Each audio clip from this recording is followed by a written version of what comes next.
উত্তর জেলার বিভিন্ন মহকুমায় এসটি এবং এসসি হোস্টেলগুলোর বর্তমান কি অবস্থায় রয়েছে সেটা পরিদর্শন করতে আজ গেলেন শাসক এবং বিরোধী দল মিলিয়ে একটি বিধায়কের কমিটি। সে বিধায়ক কমিটির সদস্যরা কিন্তু আজ উত্তর জেলা অবস্থিত এসটি এবং এসসি হোস্টেলগুলোর বর্তমান পরিস্থিতি খতিয়ে দেখেন, কথা বলেন অভিভাবকদের সঙ্গে। আজকের প্রতিনিধি দলে ছিলেন একেবারে বিধায়ক রঞ্জিত দাস, ছিলেন রামপথ জমাতিয়া, রামু দাস, সুদীপ সরকার, বিধায়িকা স্বপ্না মজুমদার এবং বিধায়ক মাইলাফরু মগ।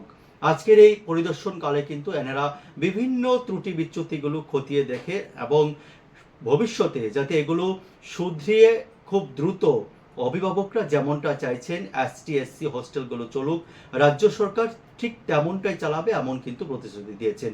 দেখুন এই বিষয়ে বিশেষ প্রতিবেদন।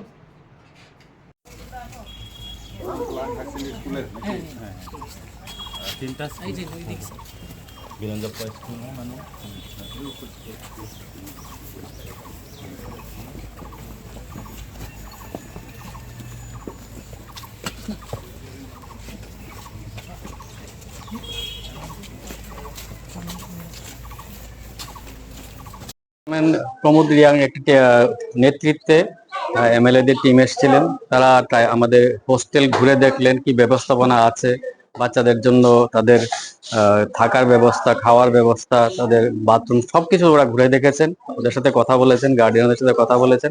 এবং এটা সারা ত্রিপুরা রাজ্যে হচ্ছে, টিম ভাগ করা। আমাদের এখানে ধর্মনগরে আজ ওদের শিডিউল ছিল ধর্মনগর এসটি হোস্টেল।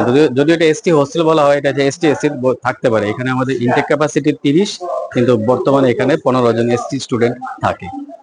সেখানে খুব পুরুষ না মহিলা রয়েছে? খুব পুরুষ মহিলা এরকম কোন ক্যাটাগরি থাকার নিয়ম নেই। আপাতত একজন মহিলা আছে, কিন্তু খুব ডেজিগনেটেড, খুব পোস্টেড নাই, এখন টেম্পোরারি কাজ চলছে। যিনি আগে রিটায়ার হয়ে গেছেন তার মানে ইয়েতে কোনো নতুন রিক্রুটমেন্ট হয়নি? এটা আমাদের প্রপোজাল পাঠানো হয়েছে ডাইরেক্টরেট থেকে, রিক্রুটমেন্টের প্রপোজাল আসবে তখন রিক্রুটমেন্ট লোকালি অ্যারেঞ্জমেন্ট করা হবে।